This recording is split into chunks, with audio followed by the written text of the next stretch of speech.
അന്തിക്കാട് താന്യം പഞ്ചായത്തുകൾ അതിർത്തി പങ്കിടുന്ന ശ്രീരാമൻ ചിറയിൽ ഓണത്തെ വരവേൽക്കാനായി ജമന്തിപ്പൂക്കളും ചെണ്ടുമല്ലിയും വിളവെടുപ്പിനൊരുങ്ങി. 27 ഏക്കർ പാടശേഖരത്തിൽ വിരിപ്പൂ നെൽകൃഷി പച്ചപ്പണിഞ്ഞ് നിൽപ്പുണ്ട്. 50 ദിവസം പ്രായമായ നെൽച്ചെടികൾ വളർന്ന പാടശേഖരത്തിന്റെ ബണ്ടുകൾക്ക് ഇരുവശങ്ങളിലുമായി നട്ടുവളർത്തിയ 5000 ചെണ്ടുമല്ലി തൈകളും 1000 ജമന്തി തൈകളുമാണ് വിളവെടുപ്പിന് പാകമായത്. ജൂൺ ആദ്യത്തിൽ നട്ട മഞ്ഞയും ഓറഞ്ചും ഇടകലർത്തിയ ചെണ്ടുമല്ലി തൈകളാണ് വിളവെടുപ്പിന് പാകമായത്.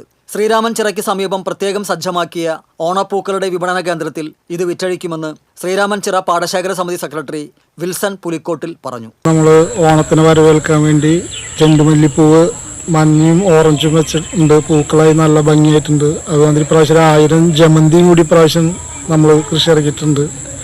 കൂടാണ്ട് വിവിധ തരം പച്ചക്കറികൾ, പയർ, വെണ്ട തുടങ്ങി പച്ചക്കറികൾ നമ്മൾ പാടശേഖരത്തിൽ ചെയ്തിട്ടുണ്ട്. അത് കൃഷി വകുപ്പിന് ഓണച്ചന്തലയ്ക്ക് കൊടുക്കാനൊക്കെ ഉദ്ദേശിച്ചിട്ടാണ് നമ്മൾ ചെയ്തിരിക്കുന്നത്. നല്ല രീതിയിൽ ഒക്കെ ചെയ്തു വരുന്നുണ്ട്. ഓണപ്പൂക്കൾക്ക് പുറമെ കൃഷിവകുപ്പിന്റെ ഓണച്ചന്തയെ ലക്ഷ്യമാക്കി പയർ, വെണ്ട തുടങ്ങിയ പച്ചക്കറികളും ശ്രീരാമൻ ചിറയിൽ കൃഷി ചെയ്തിട്ടുണ്ട്.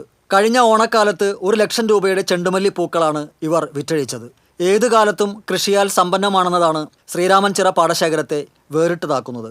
നെല്ലും മീനും കപ്പയും തണ്ണിമത്തനും പിന്നെ പൂക്കളും എല്ലാറ്റിനും ഇവിടെ 100 മേനിയാണ് വിളവ്.